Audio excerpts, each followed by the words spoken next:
is Halloween month. It is my favorite time of year. It's the best time of year. Not just my favorite time of year. This is the best time of year.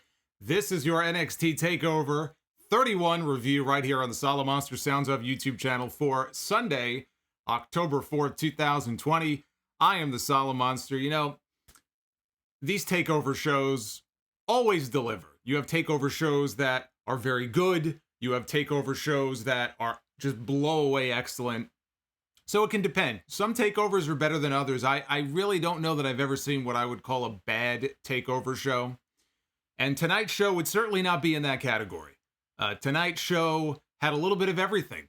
It had great wrestling. They advanced some stories, right? They had stories that they've been building to, even though I felt like this show, they could have put this off for a little while longer. We had some familiar faces making their return.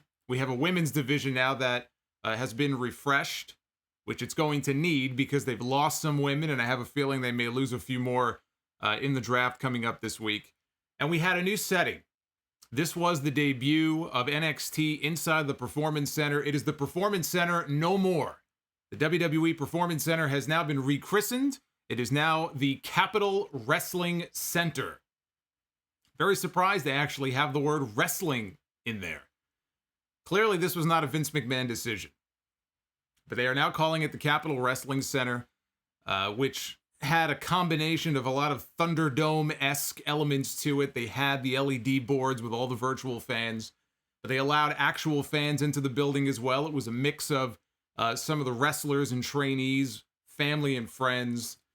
So it was a different environment. I thought it looked pretty damn cool, honestly. I thought it really worked in this environment. A very intimate environment. It's not as big as the Amway Center is, but I thought on every level, this show tonight was absolutely positively nothing but a thumbs up effort from NXT. And NXT of late, there have been weeks where NXT, frankly, is just very dull. There's nothing necessarily bad about the show. There's nothing necessarily wrong about the show. It's just sort of there. There's not a lot of excitement. Not having that Full Sail crowd there does hurt them a lot. Tonight felt like something of a refresh in a way. I think being in that new environment is going to help them out a lot, you know, being out of Full Sail, at least for the time being. So I thought this was an excellent show tonight. I thought this was probably the best of NXT since all this pandemic nonsense started all these months ago when they had their crowd stripped away from them. And, you know, when the crowd was taken away, the heart and soul of NXT was taken away. These takeover shows are not the same without that, you know, giant crowd going nuts for everything these guys do. Tonight was as close to that as we have felt since the beginning of the year. And I thought from top to bottom, it was a great effort overall. Super chats are open. If you would like to support the channel, if you like this video, hit that like button, by the way. But if you want to support the channel, if you want to get your question or comment in, every super chat gets read. Every super chat will pop up on the screen. Go ahead. You can do so if you would like. Special amounts are down below in the description. But you guys knew that. You guys know the drill. And by the way, we are only a little over 100 subscribers away from hitting 60,000 subs here on this channel. My goal is to hit 60K actually before we hit the anniversary next month. We do have the big 13-year anniversary coming up in November. So if you are not already subscribed, please hit that sub button so you can help us get there a little bit quicker. Spread the word, let people know. Right? So they can sub to the channel as well. Speaking of the 13-year anniversary, I gotta tell you guys about this. I told you about this on the podcast earlier today. I'm very excited to let you all know about the 13-year anniversary t-shirt. There it is, the 13th anniversary. You guys know I love Halloween. You guys know I love Friday the 13th. It is the perfect marriage. And I hope that you'll pick up a shirt. ProWrestlingTees.com/Solomonster Sounds Off. It went up today. The brand new 13-year anniversary t-shirt on Pro Wrestling Tees. I got it up a month early because I figured it fits the Halloween theme. Gives people plenty of time if you want to pick it up before the anniversary. It's been a while since we've had a new shirt go up. I love this thing. I love this thing. I've already got mine on the way. So please check that out. Buy a shirt if you would be so inclined. That would be fantastic. Now, before we get into the review here, I did mention something on the podcast earlier today. I received something from one of my listeners, one of my longtime listeners, Eddie. Shout out to Eddie Hirobi. He told me he had gotten me a little something as something of a, I guess like a birthday gift, right? My birthday's coming up on Tuesday. So he sent it to me this morning. I have not watched this video yet. I know what it is because I had to load it into OBS here, but I have not actually watched this. And I thought it would be kind of cool if we could all sort of watch it together here live. It's probably not that long. It's maybe about a minute long. But yes, I have not watched this yet. So I'm going to play this clip right now. This is the first time I'm watching it. So you'll see my reaction next to it. But again, this is from Eddie. And this is what Eddie sent me a little bit earlier today. Let's take a look. Hey, this is Bret the Hitman Hart, and I got a very special happy birthday shout out going on to my longtime fan Jason, aka Solomonster. I want to wish you all the best. Have a great birthday. I want to thank you for being such a longtime fan of mine. Always in my corner, always cheering me on, always cheering on Mr. The SummerSlam. I want to thank you for always being in my corner. And just know for your birthday, I'm in your corner right now. I'm cheering you on. I want you to have a great birthday. This message is coming courtesy of your good buddy, Eddie. We just wanted you to have a great birthday because you're the excellence of execution at everything you do. And you are, without a doubt, the best there is, the best there was, and the best there ever will be. Have a great birthday. And who are you to doubt El Dandy? Ah! Oh, I love it. Oh, I love it. You got to get that in there at the end. Oh, you got to get that in there at the end. That's awesome. Oh, that's fucking awesome. Eddie, I love you. Eddie, if Eddie's watching, that was awesome. Eddie knows I'm obviously a big Bret Hart fan, so I knew it was a message from Bret, but I hadn't watched it. And I love how he got all the key points in there, you know? He got all of his catchphrases in there, and he had to get the El Dandy line right in there at the end, because he's heard me mention that on the show before. That put a smile on my face. Thank you. Thank you to Eddie. That was very cool. So let's talk a little bit, man. That put me in a good mood, man. That put me in a good mood. So now we can talk about this show, which I very much enjoyed. You know what? I think Bret would have enjoyed the show tonight, too, especially that main event. That main event was the sort of match that I think someone like Bret Hart would have enjoyed, in part because we had a Bret Hart corner turnbuckle bump that Kyle O'Reilly took, and we had Finn Balor using a sharpshooter. And he did a better job with it than The Rock did when The Rock used to use the sharpshooter. So I think Bret, if Bret watched the show tonight, we'll see if he comments on it. I bet you Bret really loved that main event. But Triple H talked to Sports Illustrated earlier, and that was when the reveal, it was mentioned that the Performance Center has been renamed the Capitol Wrestling Center. That is a nod to the early years of WWE in its infancy. When it was first born, the company was the Capitol Wrestling Corporation, CWC. You'll notice the logo, I don't have it up, but the logo looks very similar to the Cruiserweight Classic logo they used a number of years ago. So that's kind of where he's given a wink and a nod to the history of the company with this. And he said, starting tonight, so this is going to be NXT's new home going forward. I think eventually they want to get back to Full Sail. They haven't severed their relationship with them, but this will be the home of NXT going forward. Triple H did not want to just go into the Amway Center. He wanted NXT to retain its own kind of vibe, its own kind of feel. And I like that. I like the idea that he wanted in a smaller, more intimate setting. I think it works. I think it works better that way. So this is where NXT is going to be. He wanted a kind of a darker, edgier feel, he said, which it does give off that vibe a little bit. They had the plexiglass up with mesh fencing behind it. Like people were behind the Hell in a Cell. And it was like a miniature version, basically, of Thunderdome. It's like a miniature version of the Thunderdome. And with people in the building making noise, they still piped in fake noise. So they had actual people in the building, but you could tell they were piping in that fake crowd noise. But I thought it worked well. Vic Joseph was back. Vic Joseph has been missing. Tom Phillips has been filling in for him on NXT. Wade Barrett has been missing. Wade Barrett, Beth Phoenix, and Vic Joseph all back tonight, but not in the building. Vic Joseph was there in person. I'm sure you noticed this because it was very distracting. When Vic Joseph went to ringside, because they had the announce desk at ringside, you could see on either side of Vic, you saw a female and you saw a male. The female was very much not Beth Phoenix. and the male was very much not Wade Barrett. Now, Beth Phoenix works from home anyway. Ever since the pandemic started, Beth Phoenix has not been live in the building. She has her own little studio set up at home. Wade Barrett, I don't know what's going on with Wade. He was at Full Sail, and then the last 3 weeks now, he hasn't been there in person. So he was obviously coming in from a studio somewhere, possibly his own home. But yeah, I got a lot of messages from people. Hey, what's going on here? Why are there weird people sitting at ringside that don't look like Wade Barrett and Beth Phoenix? They had stand-ins. They never zoomed in on the announce desk when they were there. They were just there to sit in. We were supposed to, like, when we would notice them in the background, we were supposed to think it was Beth Phoenix and Wade Barrett.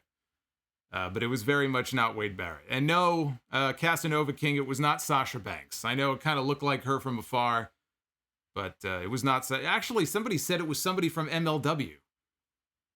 Or I guess somebody who used to be with MLW. I don't know who, but anyway, we open with the North American Championship match. Damian Priest defending against Johnny Gargano. And this was the first leg of what they were trying to do here, where Johnny and Candice would walk out of the show tonight. The first married couple in the history of NXT to be champions at the same time. That was their goal. And unfortunately for them, didn't quite work out that way. This was Johnny Gargano's third straight takeover, challenging for the North American title. He lost to Keith Lee at TakeOver in Your House. He did not win the ladder match at TakeOver 30.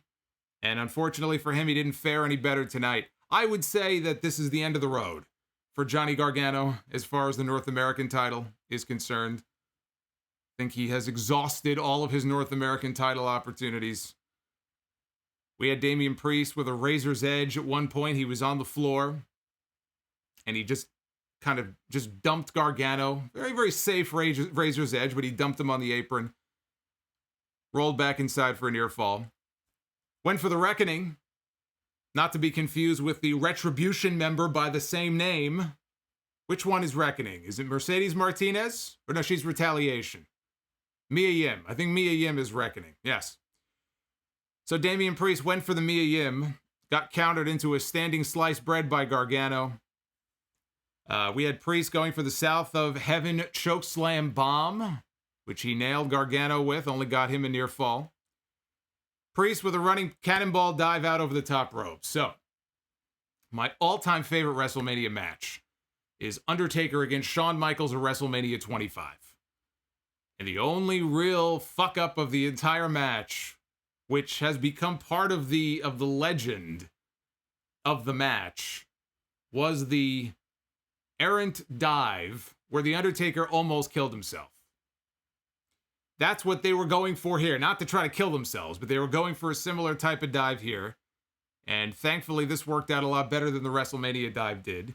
Gargano pulled a couple of security guards, who I'm sure were wrestlers, into harm's way. Priest is a big guy. Undertaker is a big guy, so is Damian Priest. He did a cannonball dive out over the top rope. Thankfully, though, he did land on the security guys. They did cushion his fall. Nobody died. Nobody almost died. You know, Brandy's got that look on her face. Nobody died. Don't worry about it. Everyone's okay. So the referee is tending to the security dudes. He's asking for help. While everybody is distracted, Johnny comes up from behind Priest and he kicks him low. Field goal kick right between the two goalposts. And he sends him back into the ring, hits a super kick, only gets a near fall out of it. Gargano with the one final beat DDT attempt. Priest, though, catches him in midair. He does not go down for the DDT. And he sits him on the middle rope. He hits the Reckoning for the win. I thought this was an excellent opening match. Damian Priest racking up those wins, looking better and better every time I see him. Johnny Gargano doesn't need to win a match like this. Johnny Gargano's already been the North American champion. Johnny Gargano's already been the NXT champion. Johnny Gargano has exhausted everything that he could possibly do on NXT. He's been a babyface, he's been a heel. He's been a babyface, he's been a heel. He's held every championship. Except the women's title. I don't think Johnny Gargano is going to be challenging for the women's title. And if he does, by the way, I'm still picking Io Shirai to win. This was an excellent opener. We had Kushida against the Velveteen Dream. There really wasn't a bad match on this show. There really was not a bad match on this show. Dream came to the ring. He had gray hair, and he was wearing those plutonium gloves like Dr. Emmett Brown from Back to the Future. So he was cosplaying as Christopher Lloyd here on this show. Kushida had the Marty McFly jeans and the sneakers, so I guess we all know who he was supposed to be. Kushida did not waste any time. He didn't have a proper entrance. He came down. He went right for Velveteen Dream. It's almost as if he's been reading up about the Velveteen Dream lately, because the way that he has been so angry and so upset at Velveteen Dream, you would think that he's been reading internet reports about this guy. He's doing to the Velveteen Dream what I think a lot of guys would like to do to the Velveteen Dream. So he was kicking this guy's ass and showing his vicious side. Dream he came back. He got the heat on him for a while. Kushida made a comeback, pulled Dream into the ring post, shoulder first. We've seen him do this before. Pulls him into the post a second time. Back inside, Dream catches him with a super kick. He goes for the purple Rainmaker elbow off the top rope, but he lands right into an armbar. Kushida catches him on the way down, perfectly catches him right into the armbar. Dream makes the ropes. He pokes Kushida right in the eye. Follows up with a power bomb. He goes for the pin. Kushida, though, transitions into another armbar. So this is the second armbar now. He's biting the fingers. Dream breaks it. Hits the Dream Valley driver. Back up to the top. Purple Rainmaker this time connects.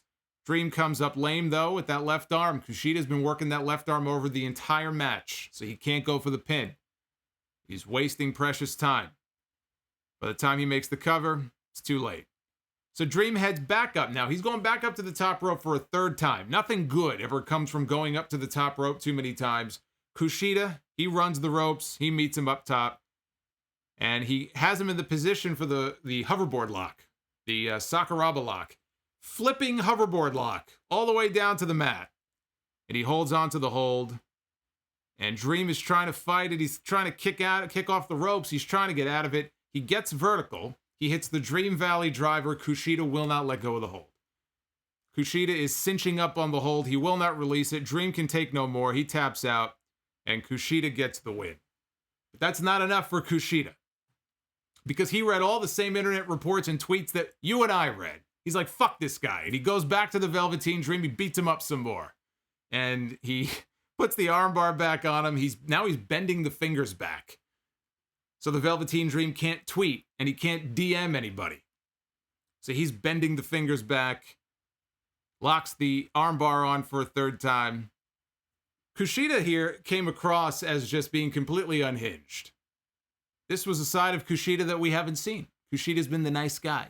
He comes out, he does the Back to the Future gimmick. He looks at his wrist like he's Steve Austin in the Royal Rumble. He's a nice guy. He's a great wrestler, but he's a nice guy. Well, no more nice guy.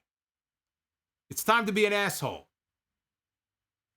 So we saw a side of Kushida here that we haven't seen since he came to NXT. And I said on the podcast earlier today, I said that I predicted a Kushida win, and I said he should win, and by virtue of this win, he now sets himself up as a potential challenger for Finn Balor. And there's no reason to think that he can't maybe be next in line. I don't know if it's necessarily going to be a takeover match. Maybe it's a big TV match. Maybe it's a Halloween Havoc match. But this win now sets Kushida up, if not to be the number one contender, to be in contention possibly to challenge Finn Balor in what I'm sure would be a great match for the championship. Not to win the championship, but I think it would be a hell of a match if they want to go down that road. I don't know what their plans are for Balor, but they now have set things up if they want to go down that road. As far as Velveteen Dream goes, this felt like a punishment. It felt maybe like a write-off. Maybe this is the last that we're going to see of him in NXT. Maybe Triple H is just ready to kind of pawn him off to the main roster. Here, you can have him. He's yours. He's your problem now. I'm tired of answering questions on these conference calls about Velveteen Dream. Here, you take him. You take him off my hands. I've done all I can do with this guy. He doesn't listen. He doesn't get it. He's immature. That's what Triple H said. Triple H was answering questions about the Velveteen Dream earlier. I don't have the exact quote in front of me, but he was talking about he was talking about the whole Velveteen Dream situation, and he said, on a personal level, he can be very immature. And I just thought to myself, that's a funny word to use. That's a very polite word to use for some of the things that Velveteen Dream was accused of. So anyway, but I guess they found no illegal wrongdoing, right? So there's no story. It's a non-story, except for the fact that this came across like a punishment. You know what? Sending this guy to Monday Night Raw, that would be a punishment. I have a feeling he's on his way to Raw or SmackDown. If he's going to Raw, that's punishment enough. So then we got an ad. This maybe was my favorite moment of the whole night. We got a commercial. We got an advertisement for the return of Halloween Havoc. Yes, see all the little pumpkins on the screen? Halloween Havoc. Halloween Havoc is coming back. You know how many years that me and probably every other fucking podcaster has been begging for Halloween Havoc to come back? Please bring back Halloween Havoc. Why is Halloween Havoc not a pay-per-view? Why is Halloween Havoc not a TV special? Let everybody get dressed up. Play off the Halloween theme. Now, they filed for the trademark 2 years ago. I don't know what the issue was before that. Maybe they tried to get it and they couldn't. But they filed for the trademark 2 years ago. They must have gotten it because now it's coming back. It's coming back as a special episode of NXT on Wednesday, September 28th. 8 p.m. Eastern, opposite AEW Dynamite. So it took all this time, and now they're going to use it to try to pop a rating against AEW. You know what? It might work. I might have to consider doing an NXT review that night instead of AEW. I probably won't, but NXT just doesn't do the kind of numbers. It's the truth. NXT does not, on YouTube anyway, NXT does not do the kind of numbers that AEW does. But I'm definitely looking forward. It's going to be hosted by Shotzi Blackheart. She is going to be the host, whatever that means. And it's about damn time. It's about damn time is all I have to say about that. Took him 20 years. You know, I got to say about Triple H. Triple H is an old school guy. This Capital Wrestling throwback, right, that we now see. Triple H pushed to bring back War Games. Vince McMahon didn't want War Games. Triple H brought back War Games. Now Triple H is bringing back Halloween Havoc. Now there's only one thing left to do. There's only one thing left to do. Bring back the inflatable pumpkin. It would not be Halloween Havoc without the pumpkin. I want the inflatable pumpkin. Bring back the pumpkin. That's all I ask. And then it will truly be Halloween Havoc. So I'm very excited about that. We had Santos Escobar. Santos Escobar defending his NXT Cruiserweight Championship against Isaiah Swerve Scott. This was basically Lucha Underground kill shot against King Cuerno. This was like a Lucha Underground match these two would have had 4 or 5 years ago. This was the best either guy has looked in their entire NXT run so far. Probably the best match of either guy's career so far. In NXT. Hey, this is Bret the Hitman Hart. Hey, Bret. Bret's back. Look at this. Look at Bret, everybody. Bret Hart is back. Oh, I should have gotten him on the show. We could have had Bret Hart and me reviewing NXT. How great would that have been? I got to find a contact now for Bret. Who's his agent? I got to reach out to him. I think he would have enjoyed this show. But anyway, this was an excellent match. I thought this was an excellent match. It was all action right from the very beginning. Swerve was just flying all over the place. He hit a moonsault off the apron. He hit a corkscrew senton or phoenix, like a phoenix dive or whatever, phoenix splash out to the floor. Hit a Fosbury flop onto Escobar near the entrance. Wade Barrett on commentary. Wade Barrett was adamant that Swerve was making a very big mistake. He was very adamant about this. He said that Swerve has beaten Escobar. He's got a win over Escobar before. Why is he deviating from the strategy that worked for him last time? Why is he showboating? Why is he flying all over the place? Wade Barrett takes this analyst role on this show very seriously. Wade Barrett is very good. He's very good in this role, in case you haven't figured it out by now. So Escobar was working on Scott. He was wearing him down. Scott turned the tide, threw some punches. Rolling Thunder, pay dirt for a near fall. And he spiked Escobar with a DDT for a 2 count. Out came Joaquin Wilde and Raul Mendoza. And here we thought that Escobar was going to fight on his own, but in fact, here come his goons, the goon squad, on their way down to the ring. And they're distracting the referee. They're distracting Isaiah. So Escobar hits Scott with a shoulder breaker for a near fall. All of a sudden, out to even the odds is Ashanti the Adonis. Now, some of you might be wondering, who the fuck is Ashanti the Adonis? Well, he is the former Tahuti Miles, which I know it sounds like something you would say if I just sneezed. You would say something like, oh, Tahuti Miles. But no, that's not his name anymore. Tahuti Miles is dead. He is now Ashanti the Adonis, which actually is a much better name. And he seems like a very charismatic guy. I haven't seen too much of his work. I'd like to see more of him. He seems like he could be the next breakout star in this NXT brand. He cut a promo later on. You know, he's got a lot of charisma. So let's get him on TV more often and let's see what he can do. Let's see what he can bring to the table here. But anyway, he chased off the members of Legado del Fantasma. So Escobar hit the Phantom Driver. This was a great near fall. I thought the match was over here. That's his finish. Swerve kicked out. Escobar goes for the Three Amigos. He goes for the Eddie Guerrero Frog Splash, but he misses. Does not connect with the Frog Splash. House call by Swerve. Hits a 450. Escobar kicks out. I hate seeing the 450 used, not as the finish, but such is the state of wrestling. There's a lot of moves I wish were not used for near falls and setup moves, but unfortunately that's the way it is.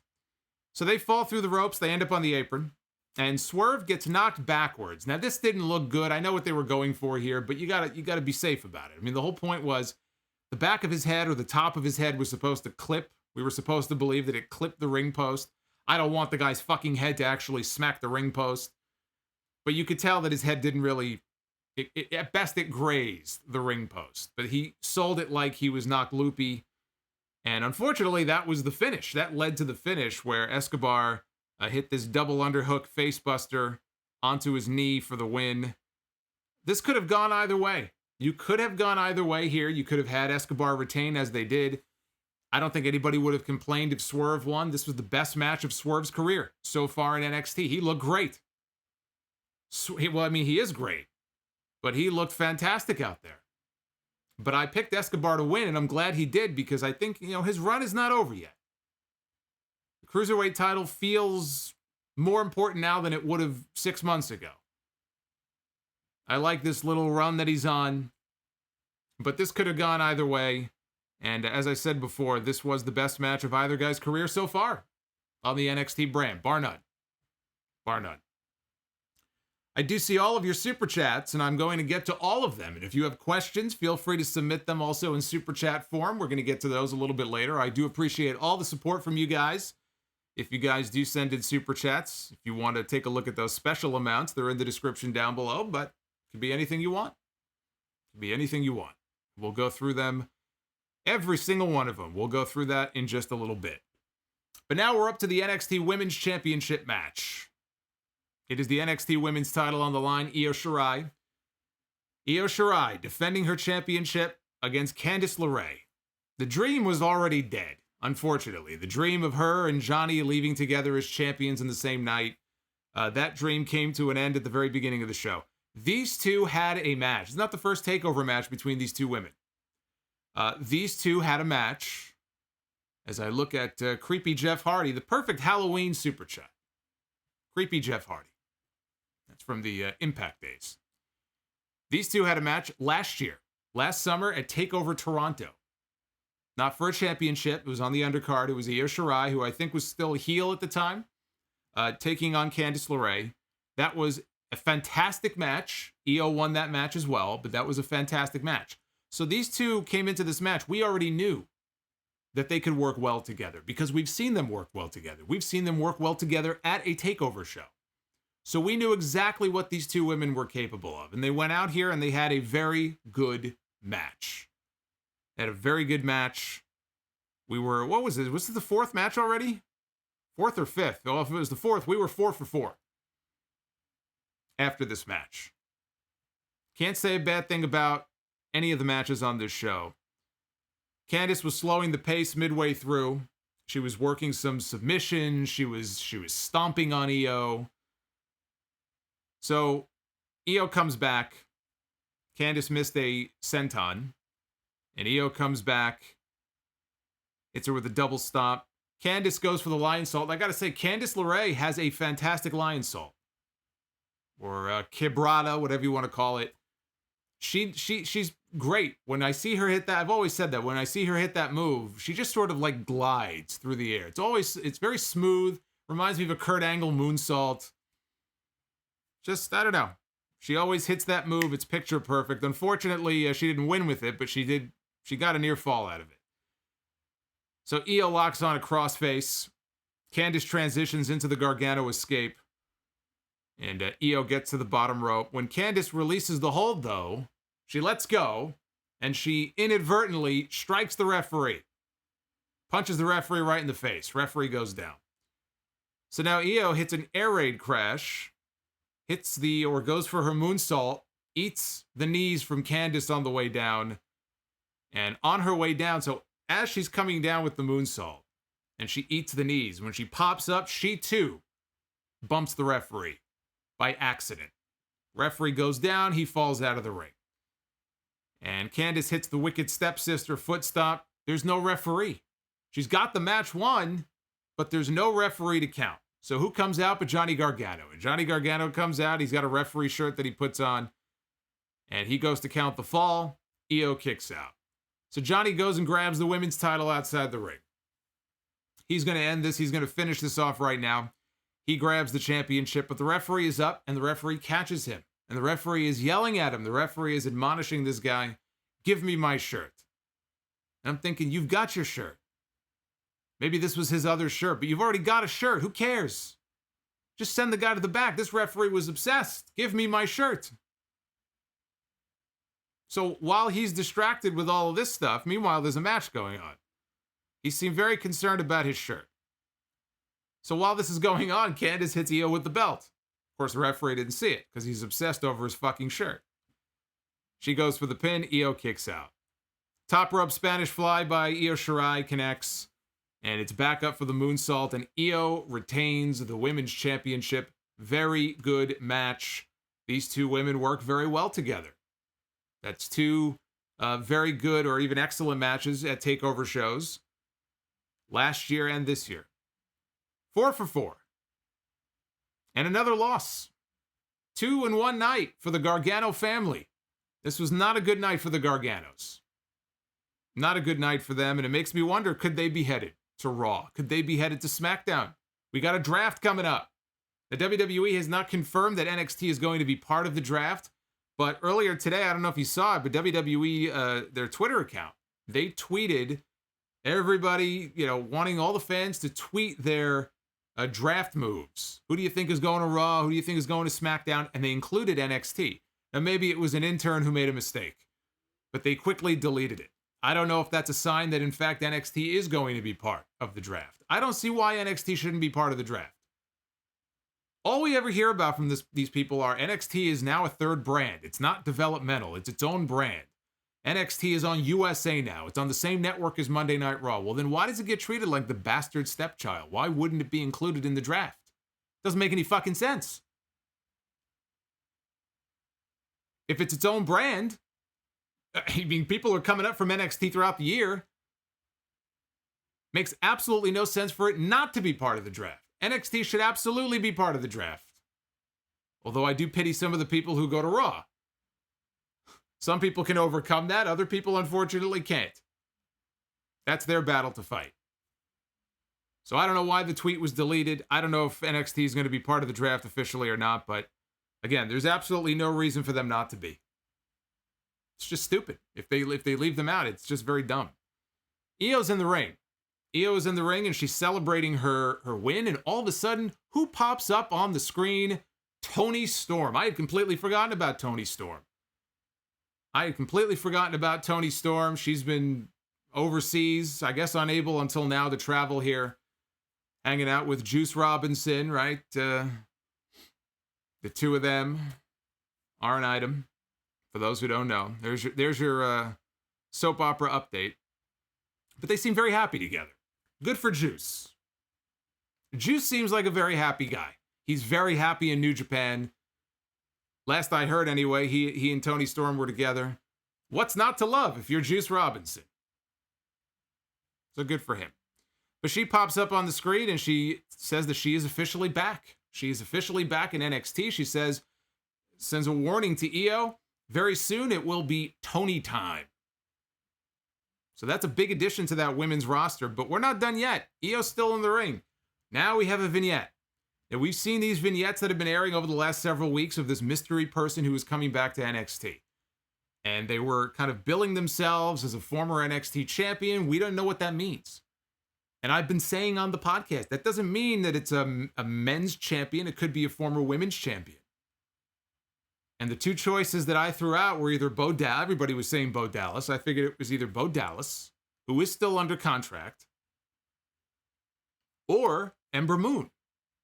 Ember Moon a few months ago was on TV on the WWE Backstage show on Fox, tears in her eyes, talking to Booker T and Renee Young and everybody, worried that her injury, her Achilles injury, was so bad, she wasn't sure if she would ever be able to come back. Now, I don't know if that was just her putting on. Did she know 3-4 months ago, 5 months ago, that she was going to end up in NXT? Probably not.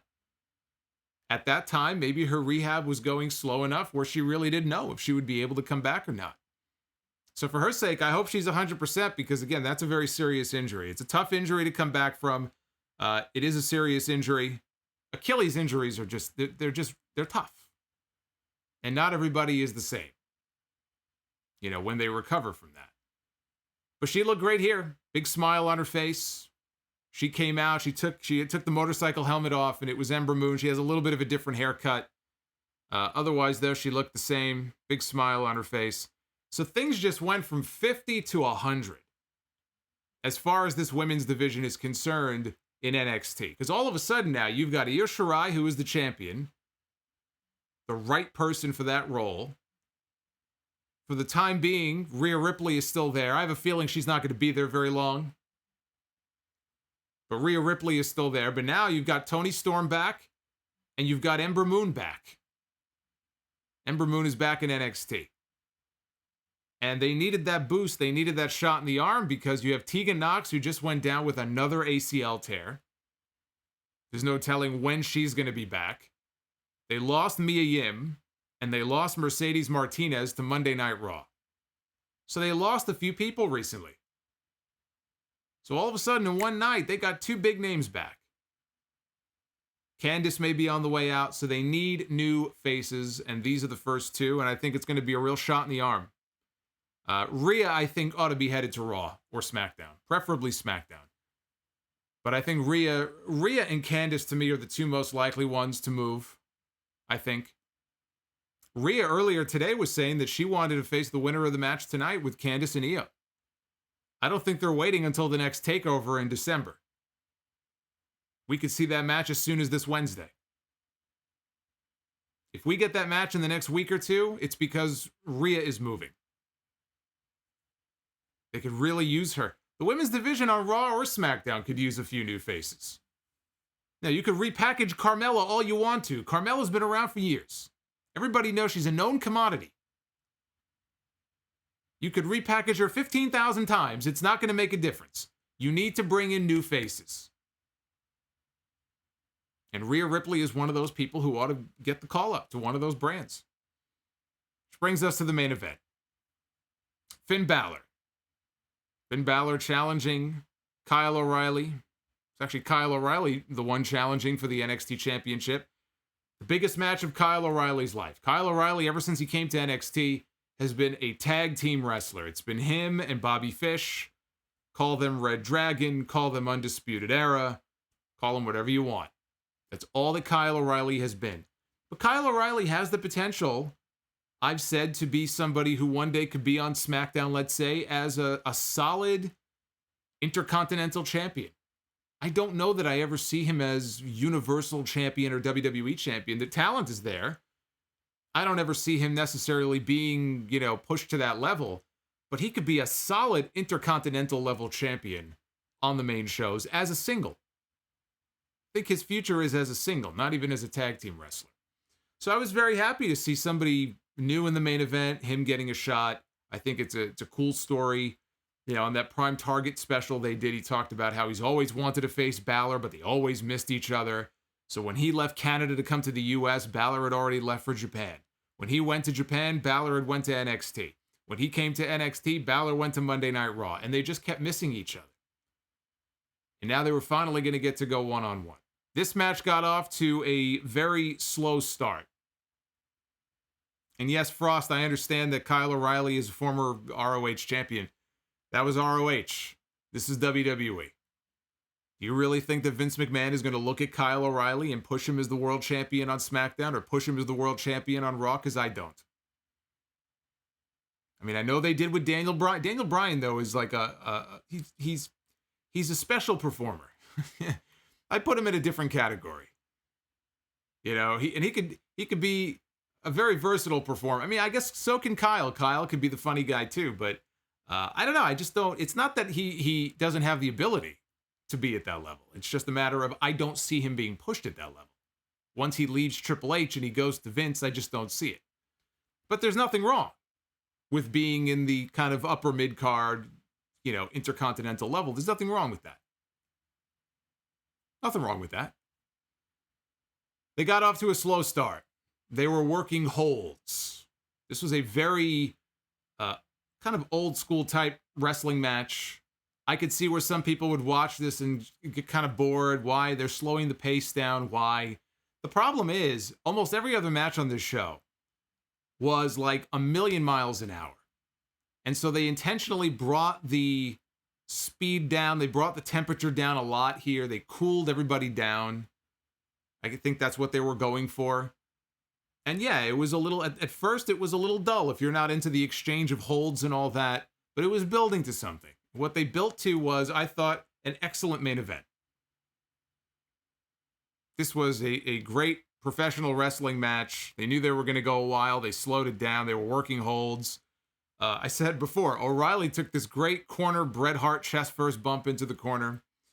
Balor caught O'Reilly with a liver shot, and he just crumbled into a heap. And that really played into the story of the rest of the match. They were playing up that liver shot. He made his liver quiver here in this match, and the announcers just kept mentioning it over and over again. They kept coming back to that liver shot. He finally started mounting a comeback, did O'Reilly. He hit a regal plex at one point with a bridge, folded up Balor for a near fall. Balor hit the sling blade. He was setting up for the drop kick out of the corner, the shotgun drop kick. And O'Reilly drop kicked Balor right in the knee. So now Balor is nursing a knee injury. And that's also part of the story they were telling. Balor, even at the very end of the match, when he was trying to climb up, Balor was selling the knee. It was all about working holds, working body parts, and selling it. Not selling a body part and then 2 minutes later you forget about it. They were working it, they were working it like a straight wrestling match. There was no interference. Nobody got involved. Undisputed Era did not get involved. Tommaso Ciampa did not get involved. Ciampa still got some unfinished business with Kyle O'Reilly from a few weeks ago. I thought maybe he would show up. No Tommaso Ciampa. So there was no bullshit during this match. Balor locked him in an abdominal stretch. O'Reilly's mouth was bloody. He gets out of the hold. He tries to lock in a heel hook on Balor. Balor, though, turns it into a sharpshooter. You talk about a heel move. You're going to put a sharpshooter on a Canadian. If this were in front of a Canadian crowd, they would have run Balor out of there on a rail. You don't put a Canadian in a sharpshooter. But that's what Balor did here. So Kyle mounted another comeback. He got caught with a Pele kick. Roared back with a lariat. Both guys are down. O'Reilly hits a brainbuster. Balor kicks out. Kyle transitions into an armbar. A lot of arm bars on this show. Balor with the 1916. O'Reilly kicks out. Balor heads up top, and Kyle catches him. So Balor he's on top, and Kyle drags him across the top rope. Talk about rope burn. And he dragon screws him twice over the rope. Again, working the knee. The knee that he drop kicked earlier in the match. He's still working that knee. O'Reilly off the top rope with a knee drop to the back of Balor's knee. And he locks on the heel hook. Balor makes it to the ropes. German suplex by O'Reilly. Balor pops right back up, hits the double stomp. So Balor is in agony. He is dragging himself to the top rope. Pulls himself up, and he hits the coup de grace to put O'Reilly away, and that shocked me. I'm so used to everybody kicking out of everybody's finishing move. It felt like we had like 3 or 4 more minutes left in this match. But in fact, he hit his finish, and he got the pin the way it should be. When you hit your fucking finish, you go home. And he did. Hit the coup de grace, got the 1, 2, 3. Balor was also bleeding from the mouth. His jaw looked jacked. His jaw looked fucked. I don't know if he has a legitimate jaw injury or what. It didn't look good. I'd be very curious to get the injury report when we're done here. But he was bleeding from the mouth, and he helps O'Reilly up to his feet. They were adhering to the code of honor. All of a sudden, as they're in the ring and they're standing up and they're kind of posing, the camera turns on the hard camera side, and it shows Ridge Holland. And Ridge Holland has Adam Cole on his shoulder. He's carrying him around like a little baby. And he dumps Adam Cole on the floor, and he walks away. And the other members of Undisputed Era come out. They're all panicked. What happened? Did you see anything? Balor's like, no, Balor's probably thinking, I just wrestled the fucking match. What the hell did I see? What are you asking me? Did I see something? I just wrestled a 20-minute match. I got blood coming out of my mouth. And that's how they went off the air. Adam Cole is on the ground. He's in distress. He's been beaten up by Ridge Holland. Another new face. Another relatively new face. He has not been on the NXT brand very long. He came over from NXT UK. I have been singing this guy's praises a little bit for the last month. When he first popped up on NXT heading into TakeOver 30, I said there's certain mannerisms and things about this guy that remind me of a young Brock Lesnar. He's not exactly like a young Brock, but there are just things about him. Besides the raw power, he's a powerful guy. He's not the biggest guy in the world, but he reminds me of a young Brock Lesnar. And I see I see star potential in this guy. And clearly Triple H does as well. Because the NXT UK brand just started up doing shows again. It would be very easy for them to say, hey, Ridge, we're shipping you on back to NXT UK. But he's not on NXT UK. The fact that he's on the main NXT brand here in the States, I think speaks a lot to the potential that they see in this guy. And now it looks like he's getting a big push because he was in the final shot of TakeOver. He laid out the former NXT champion. So they're going with Ridge Holland. And I wonder if that's at the expense of Dexter Lumis. Poor Dexter Lumis, he got hurt at the wrong time. Dexter Lumis was the one. He was the new guy who was getting the big push. He was the new guy that was feuding with Undisputed Era. And then he got hurt. He got hurt on a stupid dive that he shouldn't have been doing. And he missed his shot at NXT TakeOver 30. They pulled him from the ladder match.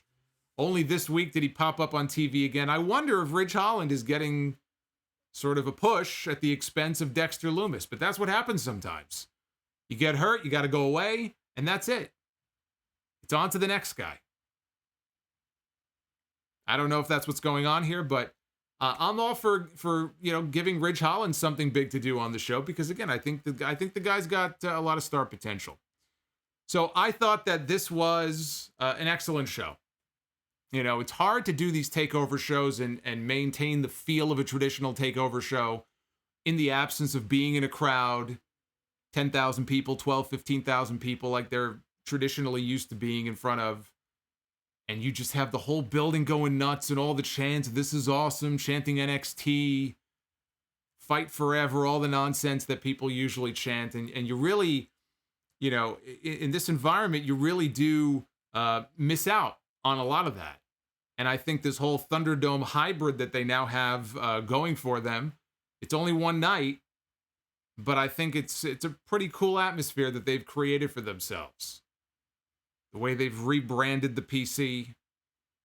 And I like the mix of the virtual fans with some actual people being in the building. So I thought it came across great. I thought it made NXT feel as big league as it has felt all year long. And they delivered. And it's hard for me to explain why it still feels like there's still this lack of interest in the NXT brand that I wouldn't have said was there a year ago. And I don't know if it's just the pandemic. I don't know if it's expanding the show to 2 hours. I think that might have been part of it. back when NXT was an hour long in front of the Full Sail crowd, it was just a different vibe. And then they went to 2 hours and they went to USA and it was different. It wasn't the same. And then you take the crowds away and there's been this element missing from NXT. And I see it in the numbers. And when I do cover NXT on YouTube and not on the main show, you could just see it in the numbers. I mean, it's just the way it is. The Twitter polls, the YouTube reviews, the numbers just don't compare to the AEW shows. So why? What is NXT missing? In the chat, let me know, or super chat or whatever. What do you think it is that NXT is missing? Because this was overall an excellent show tonight. But the brand still, it doesn't feel like a dead brand, but it just feels like there's no excitement there. There's no spark there. Maybe that'll change in this Capitol Wrestling Center. Maybe now going forward, it'll be a different vibe. Maybe Halloween Havoc will usher in this wonderful new era of NXT. Maybe getting actual people in the building, actual fans in the building, even if it's just friends and family. Maybe that'll make a difference. But there's just been something missing from these NXT shows. We'll see now coming out of this show if they can recapture some of that. Because now they've set up some new stories going forward. They got some people back. Maybe it's exactly the refresh that they need. 85% thumbs up so far in the Takeover poll on Twitter. 15% thumbs down. So an excellent score. I would love to know who these 15% are. I don't see how you could thumb this show down, but I guess that's the beauty of the internet. Everybody has their own opinion. That's what the comment section on Twitter is for. So anyway, go vote at Solomonster. If you have not already done so, let me know what you thought of the show tonight. I would love to know your thoughts on Takeover. Oh, before I get to your questions, I dropped a brand new 2.5-hour podcast earlier today, episode 672 of the Sound Off. You're going to see some clips from the show going up throughout the week or in the next couple of days on YouTube, but not the whole show. If you want the full shows and everything I talk about on the shows, you got to download or stream it from those platforms that you see on the bottom of your screen right there. There's so many different ways to access the full Sound Off episodes. It's insane. We're always being added to a new platform. We're on all the major ones. iTunes, Spotify, Pandora, Google Podcasts. We're everywhere. Amazon Music, we're everywhere. But if you missed it when you're done here, check that one out. Talk about WrestleMania, reportedly moving next year from LA to Tampa. Tampa going to get the make good on the Mania they missed this year.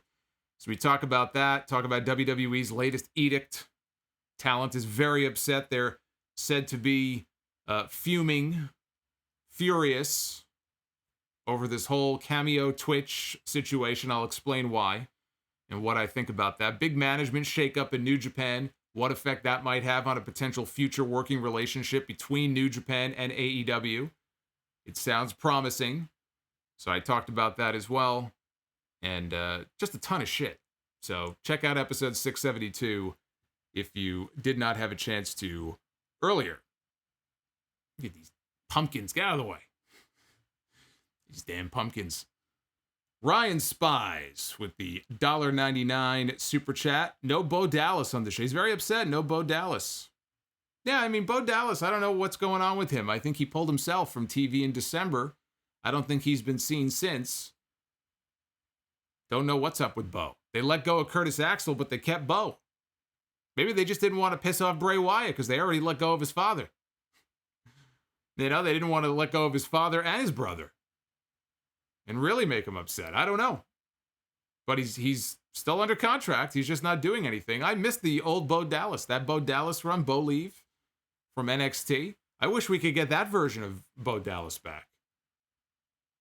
Always found him very entertaining. Naif Al-Safar, thank you for the $10. Caught in my zipper. I hate when that happens.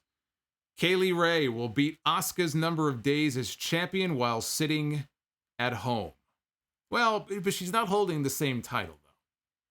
So she might beat her number of days, but it's not the same championship. Crash with the $10. Would you rather have WWE do a brand split that they stick to, or just have wrestlers go on either show? Also, the first brand split was taken more Seriously. Well, that honestly, that's always been my issue with it. My issue is the fact that they just don't know how to do a fucking brand split. Yeah, there are potentially fun ways to do it.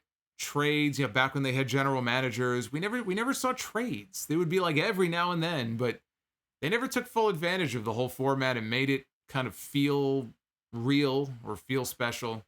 People just sort of come and go. Hey, we want to have this guy on the show this week. All right, we'll just put him on the show this week. There's never any real organization to it. I would be in favor of having what I would call an unofficial brand split, where the rosters are pretty much exclusive, but you can mix people as you see fit. That way you're not bound to dumb rules that you're just going to ignore anyway. Because they just don't know how to do it. They don't know how to do a proper brand split. Spencer Dunnings picked up my Sound Off 13 shirt earlier today. Well, that's awesome. We did have a whole bunch of people already pick up the shirt. There it is, by the way, on Pro Wrestling Tees. I want a whole bunch of people to pick up this shirt. We got a month until the 13-year anniversary. I want everybody to get their shirts early. And if you live out of the country, it could take up to 30 days to ship. So I would not wait to get in on this and pick up that t-shirt. But thank you to Spencer. Brian Hill with the $10. A Bret Hart birthday wish. I would have pooped my pants. Love the podcast today. And loving the review. Keep it up. And that new shirt is a killer. I see what you did there. I see what you did there. Chris Pantaleo. Just purchased your new shirt now. Thanks for all that you do. Well, thank you, Chris. I appreciate that. Darius Smith. Do we have a lot of Friday the 13th fans in the chat? We have to, right? We have a lot of Jason Voorhees fans in the chat. See, I almost feel it's like I'm doing a great injustice because I don't know if you could see it, but right now I am wearing the Michael Myers shirt because it is Halloween. So I don't have a Jason shirt. I only have a Michael shirt. But you're probably gonna be seeing this shirt a lot all month because it is Halloween after all. Darius Smith with the $5. I'm interested in that logo on your t-shirt now. Is that you? That is me. The half face, that is me. Yes, that is from an illustration of me that was done by a fan of the show a number of years, which is why it works so well.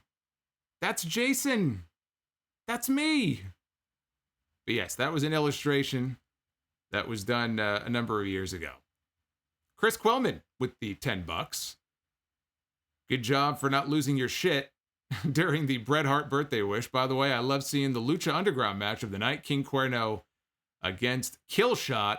Great pay-per-view. See, I wasn't the only one who felt that way. This was a Lucha Underground-esque match. Haven't seen a match that good with Killshot probably since he was in Lucha Underground. He's had a lot of really good matches, but this one was on another level from the work that we've seen with him so far in NXT. Dop with the $5. A Solomonster really enjoyed tonight's show. Do you think Damian Priest needs a new finisher like the Razor's Edge or a power bomb? I think the Reckoning is fine.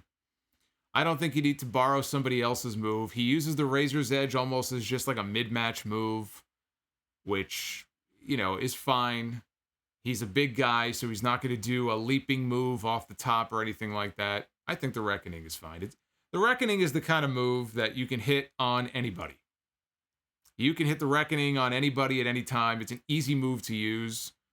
It doesn't put any stress on his body. It doesn't put any stress on his knees. I'm sure if you could go back and tell Hulk Hogan, would you use the leg drop for your career? He'd say, fuck no, brother. Guy's had 10 back surgeries. If Hogan could have used the axe bomber that he used in Japan here in the States, physically, he'd be in a lot better shape than he is today. What's going on, Tibbs? I hope all is well with you as well. Thank you for the 20 spot. That's Tibbs316. KC to Most with the $10. Was listening to Cornette's podcast talking about why Piper was never WWE champion. And his co-host stated that Hogan, let me see here. His co-host stated that, Brian Last stated that Hogan said in an interview that he did not trust Hogan to return the favor. Did you hear that? I did not hear that And look, it's possible. Piper was an interesting one, right? You think about the stories you hear about Hogan. Piper rarely jobbed. I don't know how he got away with it, even against Hogan. I don't think Hogan ever pinned Roddy Piper during that initial program that they had together in WWF. And Hogan was the guy. Hogan was pinning everybody. But I can't remember, certainly not like a televised match, where he actually just flat out pinned Roddy Piper. I don't know how Piper got away with it. That's why him losing and being pinned to Bret Hart at WrestleMania 8 is such a big deal. You didn't see that. You never really saw Roddy Piper lose and get pinned in the middle of the ring like that. So here's Bret Hart, a guy who is on the ascent, and that was a very big deal for him to do that. I mean, you talk about doing the honors for somebody. That's how you know Piper really thought a lot about Bret. The fact that he would and at WrestleMania no less, he let him pin his shoulders down 1, 2, 3. The reality is the reason that Hogan was the champion and Piper wasn't is because Hogan was the golden goose. It wasn't Piper's time. Hogan was the guy. So it just, at the time, it just didn't make any sense to put the belt on anybody else. I mean, you could have had Hogan chase for it, I guess, but Hogan was the man. And so he had that tie, a stranglehold on that belt for 4 years. 4 years, 4.5 years. It was 4 years. So I just think timing-wise, why would you? Piper didn't need it. Piper didn't need the belt. Undertaker never really needed it. Jake Roberts. There's some guys that really didn't need to be the champion. I would put Piper in that category. Jesse Moctezuma. Happy 24/7 title. BS did not end Ember Moon's career. Yeah, that would have been a really shitty way for her career to come to an end. For those who don't know, that's what happened with Ember Moon. That's how she ruptured her Achilles or tore it or whatever the diagnosis was. They called her up and said, hey, we need you tonight for a 24/7 title chase. You're going to chase R-Truth and all these idiots around the building. She was running so fast that when she came through the curtain, she didn't realize that R-Truth was right there. And she had to put the brakes on. Boom. Ruptured her Achilles. On a stupid 24/7 title run. A lap around the building.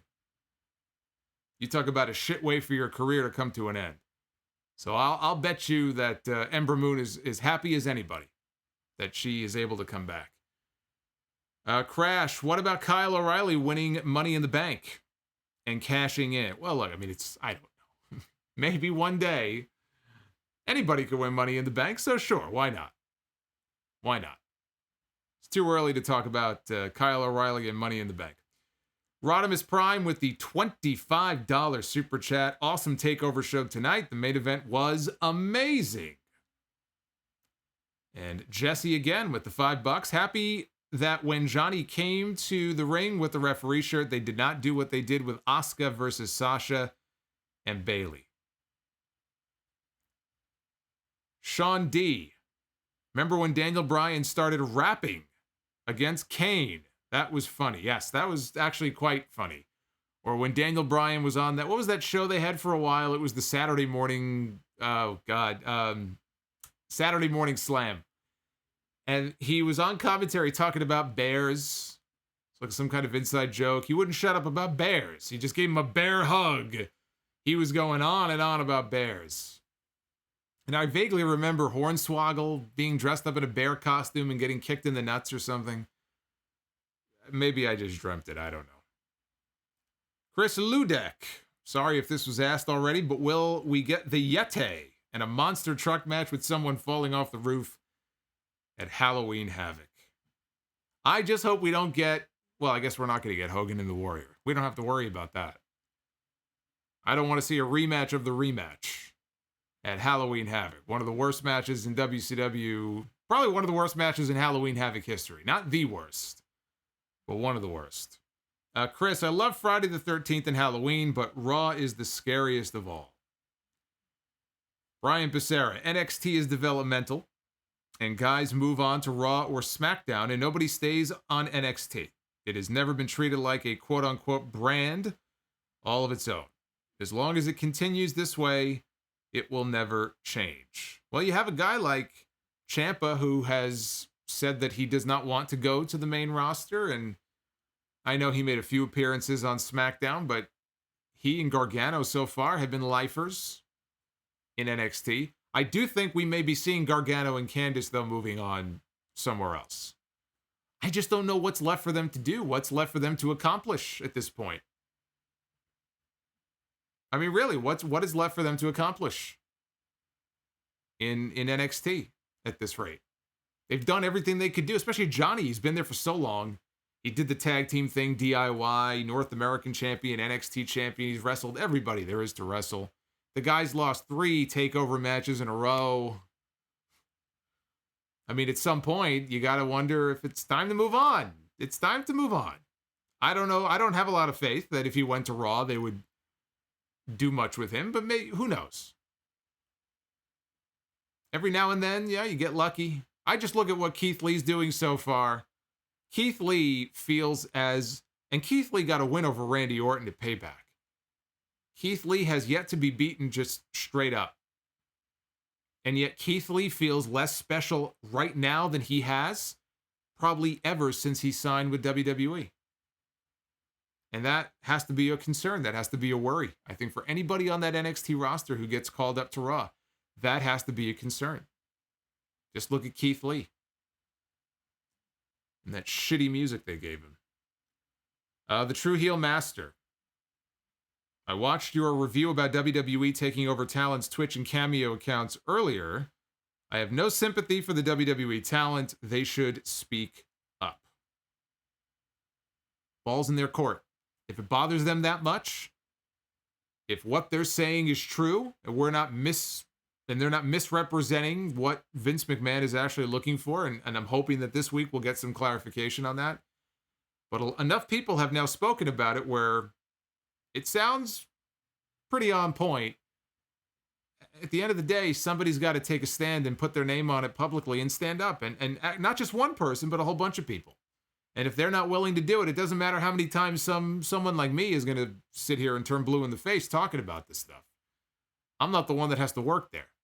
They are. If it bothers them that much, if they value their channel, if they value their freedom, I couldn't imagine giving mine up to somebody like that. Give me your channel. I'll cut you in on some of the profits. Give me your channel. There's my message to you. That would be my message. I guess it's harder if you're getting a paycheck from that company, but they have to make that decision. What's more important? Is it the money or is it the freedom? Pedro. From what I've seen of Candice before NXT, they have missed the mark with her. She should not have won today, but there has to be better for her. And perhaps there will be. If she moves on, they could use some new women on the main roster. Perhaps there will be. And AWOL with the $10. NXT for me feels like good wrestling, but not much else. Everyone has become Superman at takeovers. Well, yeah, that is true. So near falls and finishes feel like they have no meaning. That is what I feel has been missing anyway. So that is from AWOL. And HBKC83 with the $5 Disappointed Solomonster. Seeing Johnny putting on the referee shirt gave me flashbacks of Jimmy Hart at WrestleMania 9. Well, actually, one of the funnier moments was, if you remember that episode of Raw from early 2000, and it was the night that The Rock qualified to get into the Fatal 4-Way, or to make it a Fatal 4-Way at WrestleMania, and he beat The Big Show, and Shane McMahon was the referee. Vince McMahon had not been on TV in many months. And the limo pulls into the parking garage, and who gets out? It's Vince McMahon, and everybody loses their minds. And Vince McMahon is walking through the backstage area, and Triple H confronts him, and Vince punches him and knocks him out. And he comes out, and he wallops his son, and then he picks up a chair and he whacks Shane in the head with the steel chair, and he takes off Shane's referee shirt and he puts it on himself.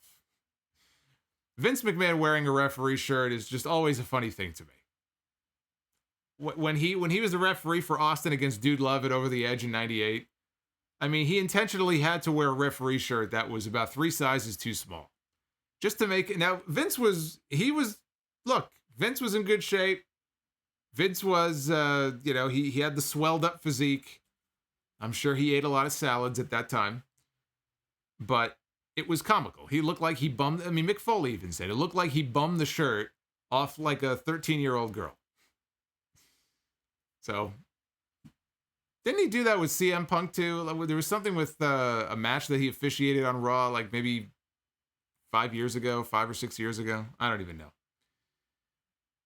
So anyway, I think we are caught up right now on the Super Chats. So again, if you want to get any final ones in, now is the time to do it. I do appreciate all the support. You guys are awesome every single week. And remember, I'm going to be right back here again with you live this Wednesday. That's the day after my birthday. I'll be streaming with you on Wednesday night. It's the 30-year anniversary of Chris Jericho, who debuted 30 years ago this month against Lance Storm. I guess it was Lance Storm's debut, too. Poor Lance Storm. He gets overshadowed. Everyone talks about Chris Jericho. Nobody realizes it's the 30-year anniversary of Lance Storm's career. He's had a pretty good career, right? Pretty respectable trainer as well. So that's going to be I guess that's the big theme of Dynamite this Wednesday. So we can talk about that on the Wednesday stream. Look at that. Looks like Bret Hart is crapping out a very angry Steve Austin, flipping me off. Casey DeMost with the $2 super chat. Balor NXT champion against Roman Reigns, Universal champion, at WrestleMania. It'd be a hell of a match. I remember the match they had on Raw after Balor moved to Raw. Balor beat him clean. And he actually went on to win the Universal title. And unfortunately, he also suffered a devastating injury. And he had to give the belt up the very next night. But that is not going to be the WrestleMania main event. I'm pretty confident in saying right now that will, in fact, not be the WrestleMania main event. Sorry, I don't have the... Actually, do I have it? I think I do have it, actually. Yeah, I do have it. The Zinfamous slide where we randomly pick what the WrestleMania main event is. I'll do that in a second here before we end. It's always a lot of fun to do that. Okay, guys.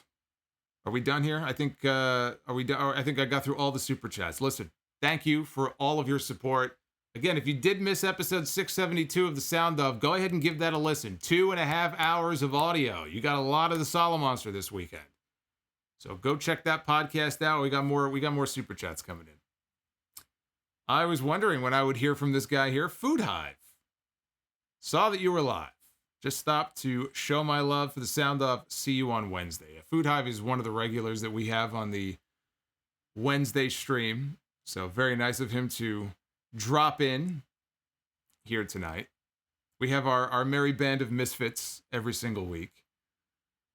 Before I do leave though, I'll play. I love that Bret Hart video. Again, I gotta thank Eddie for that. That was fucking awesome. So thank you for that. I've met Bret a couple of times over the years. I have an old WWF Spotlight magazine. He was on the cover of Spotlight magazine. I think it was called Spotlight magazine. Probably in '94. He was on the cover as the world champion. Had like a pink background.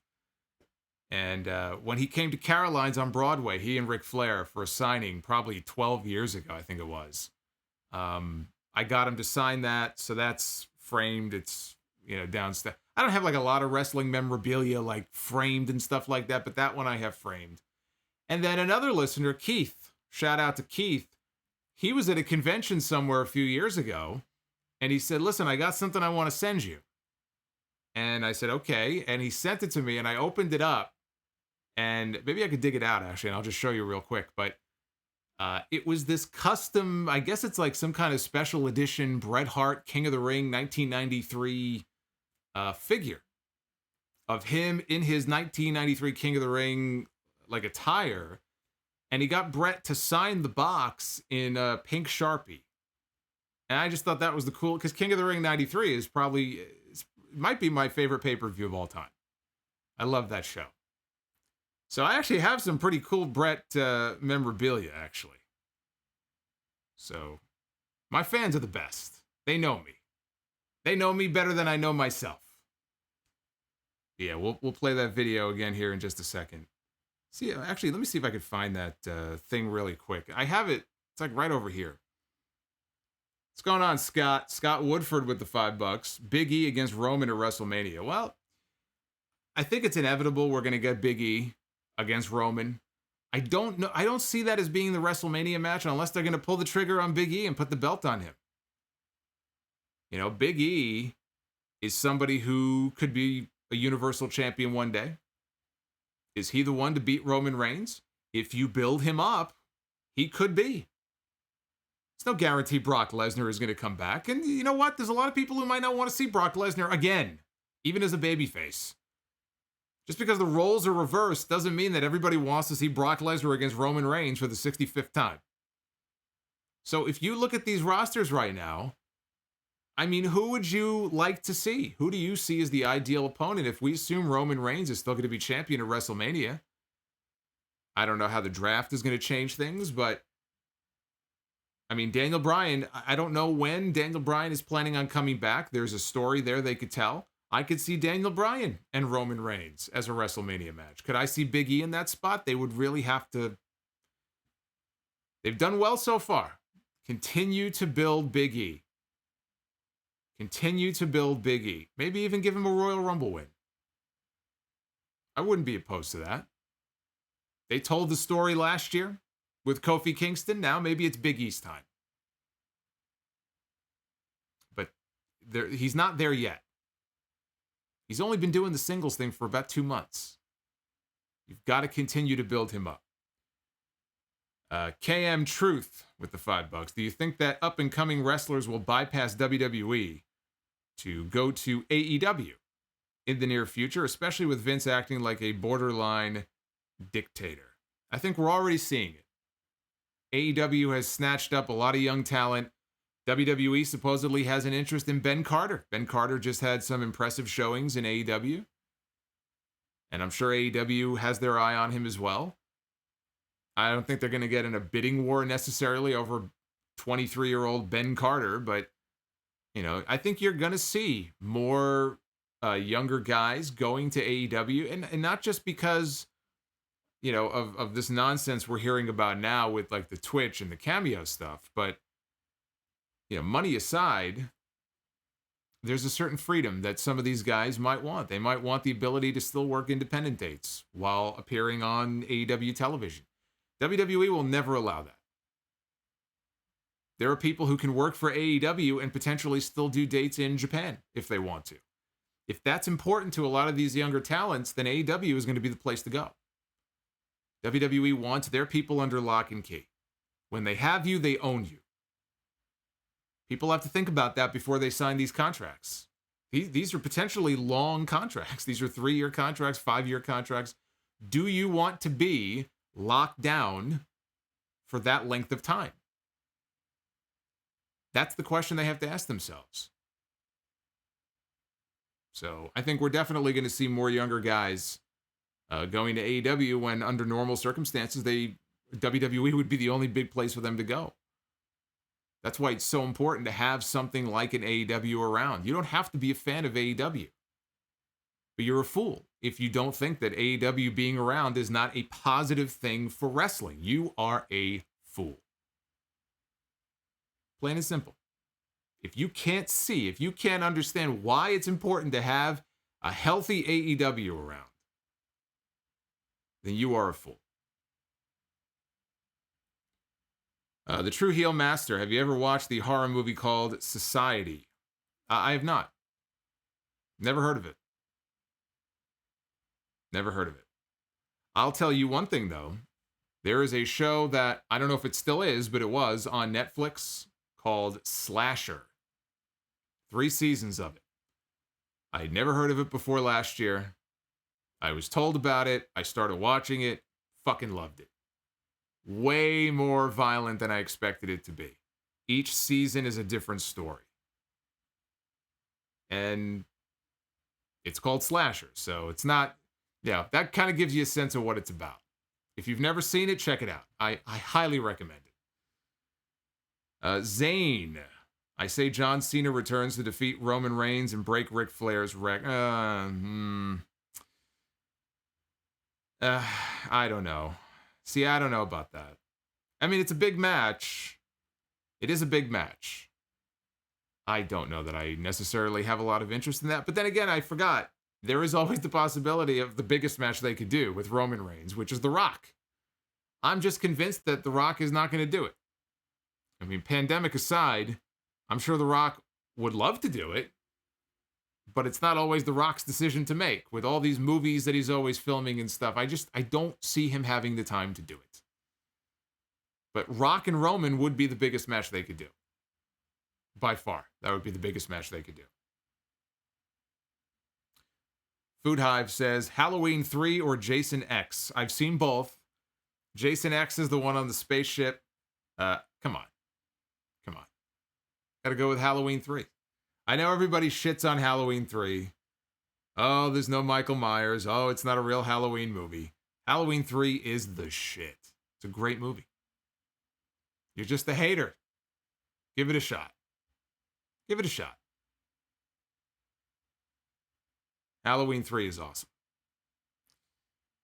All right, let me just put this up on the screen one more time. Let me just see real quick here if I actually have this Bret Hart thing. Let me see. Hold on a second. I think I have it over here. Yep, I do. I have it right here.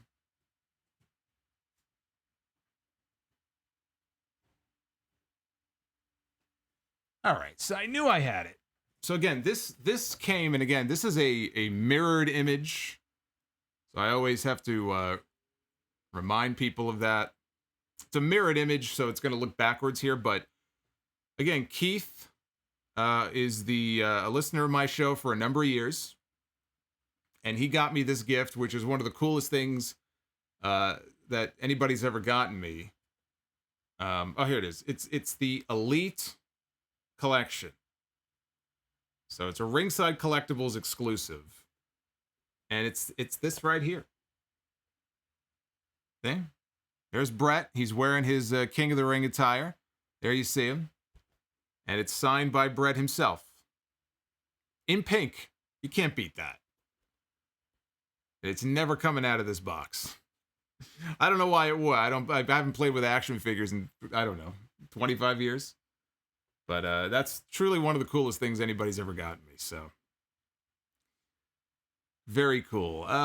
Mark Winsley with the $20. Sorry for the late super chat. You don't have to apologize. You never have to apologize. What are you apologizing for? Do you feel that NXT and WWE are... Oh, that's my favorite super chat right there. I still want to know... It's got to be Vader's kid. Unless he's dropping someone else's kid. I don't know the backstory behind that, but that's I love that fucking gif. I knew right away that's got to be a super chat. Just drops... Like the kid is garbage. He just drops him on the floor. Anyway, Mark says, do you feel that NXT and WWE are using number one contenders matches too much as a booking crutch?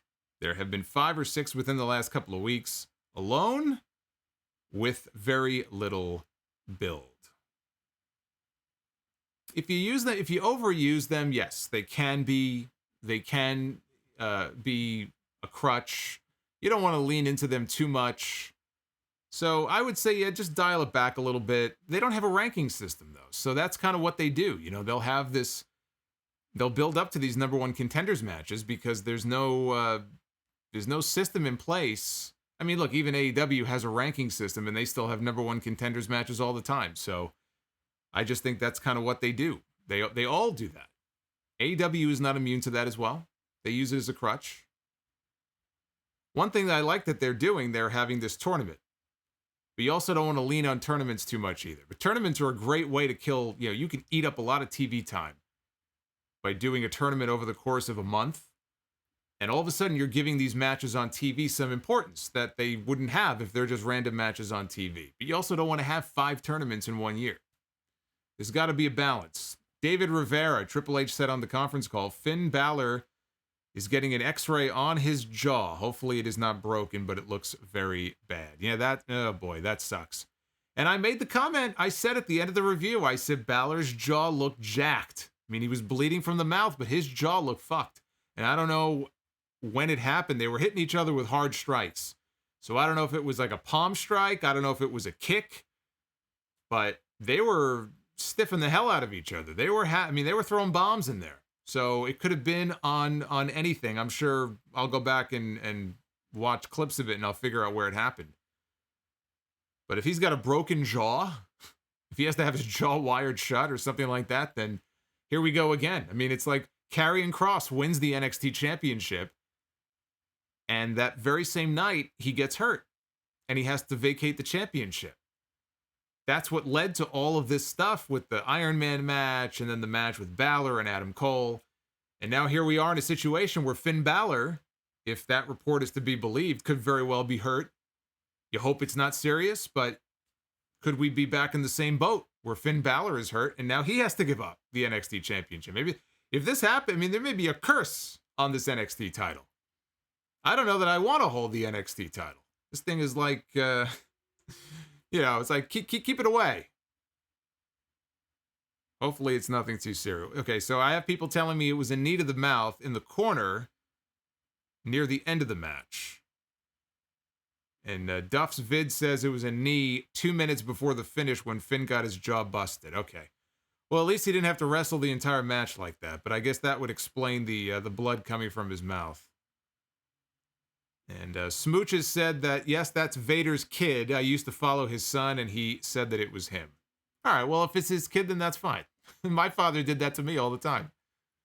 You know, he would dump me on my ass all the time. That's what fathers do. That's what fathers do. They have to entertain themselves somehow. Yeah, True Heel Master. You know what? That main event was very much like a New Japan main event. That's a good point. That was like the kind of match that you would expect to see in the G1. And unfortunately, the way those guys wrestle, they're going to get hurt. You know, when it comes to the knees and the kicks and the palm strikes, unfortunately, sometimes you get one off that's a little too stiff and people get hurt. And Frost757, Full House or Alf? Again, I watched both of them. So I'm very, very familiar with both of those shows. Got to go with Full House. I would go with, I know it was very cheesy, some of the episodes, but I think I've seen every episode of Full House. So I have to go with Full House. This is very concerning. Poskino in the chat, Balor's look of concern after the match had me worried. You could tell he knew something was wrong immediately. And that is what worries me when I hear stuff like that, because these guys know their bodies. They know, like, when they get a serious injury, they know. They know right away. It's just a matter of, okay, how long am I going to be out for? So if you're saying that Balor had a look of concern on his face, then that's a reason to be worried. Do you think AEW will ever, this is from EJ. What's going on, EJ? Do you think that AEW will ever run a show at TIAA Bank Field after COVID? Maybe in a few years. It won't sell out, but I think they could draw 20,000 to 30,000. It would make sense if they ever wanted to do a stadium show. That's their stadium. That's their home base. I mean, that would be, and it's in Florida too. So weather-wise, especially like maybe in like the cooler months, you wouldn't necessarily have, I mean, you always have to worry about rain in Florida. I would try it. If we ever get back to a point where we can actually, pack in stadiums again. I would think that would make sense. That probably would be the most logical place for them to try it. So anyway, yeah, we're gonna have to get more of an update on Finn Balor. It's not looking good, guys. It is not looking good for Finn Balor, who's been on a hell of a roll and had a lot of potential opponents set up for him in NXT. And if his jaw is broken, they ain't gonna let him hold on to that title. It's just not gonna. I mean, look, Karrion Kross separated his shoulder.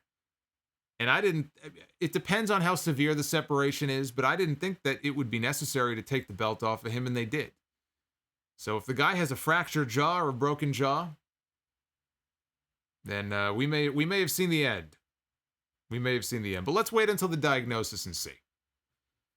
I'm not going to play doctor here on the show. I'm gonna wish happy thoughts for Finn Balor. I don't want to see anybody get hurt. That sucks. But they had a hell of a main event.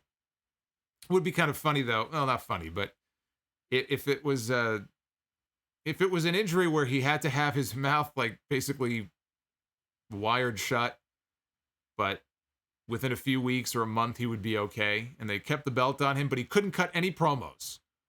So he would come out, he couldn't move his mouth, all he could do is just stare at people. Like Sting used to do when he would come out in WCW. He would never speak. He would just stare. Maybe they could turn it into like a new gimmick, you know? Can't say anything. So, if you haven't already voted, we have a poll up on Twitter. I know we had some people come in late. So, at Solomonster is the place you can go to check out the Twitter poll. Leave a comment. Let me know what you thought. Don't just vote. Leave a comment for me at Solomonster. I want to know what you thought of the show. What did you think was the best match? What did you think was the weakest match on the card? I'm very curious to get your guys' feedback to what I thought overall was a very, very strong show. And I do like this new Capitol Wrestling Center. Sounds cool. Sounds like they've built their own little arena for themselves, right? The Capitol Wrestling Center. They've created their own venue. And check out the new shirt on ProWrestlingTees.com/Solomonster. Sounds off. All right. All that being said, let me play this video one more time. I know there were a lot of people who didn't see it at the very beginning. When I started the stream, there could be a little bit of lag. Hopefully there's no lag on the video, but you could always go back and check out the beginning. This was a gift from Eddie. An early birthday gift from Eddie, who got me a very special video greeting from somebody who you may recognize. Hey, this is Bret the Hitman Hart, and I got a very special happy birthday shout out going out to my longtime fan Jason, aka Solomonster. I want to wish you all the best. Have a great birthday. I want to thank you for being such a longtime fan of mine. Always in my corner, always cheering me on, always cheering on Mr. The SummerSlam. I want to thank you for always being in my corner. And just know for your birthday, I'm in your corner right now. I'm cheering you on. I want you to have a great birthday. This message is coming courtesy of your good buddy, Eddie. We just wanted you to have a great birthday because you're the excellence of execution at everything you do. And you are, without a doubt, the best there is, the best there was, and the best there ever will be. Have a great birthday. And who are you to doubt El Dandy? That's the money line right there. Who are you to doubt El Dandy? Says Bret the Hitman Hart. Eddie, thank you. Everybody else, thank you for the fun stream tonight. Thank you for all the super chats. You guys are awesome. And Finn Balor, man, that sucks. That sucks about his jaw. Let me just see real quick. Maybe I can get an official update here while we're on the air. Let me see if we have an official update. Okay, we don't yet, but I'll keep checking. I will keep checking to see if there is any update on Finn Balor, but it ain't looking too good. Unfortunately, it's not looking too good. But this stream was great. Thank you, guys. I will see you again on Wednesday night for the AEW Dynamite stream. Celebrate my birthday with all of you, if you'll join me. And episode 672, if you missed it, don't forget, 2.5 hours of audio. It's up right now on the feed. Go check it out. A lot of news, a ton of news to cover this week. And if you haven't already done so, buy the shirt. I'll see you Wednesday night.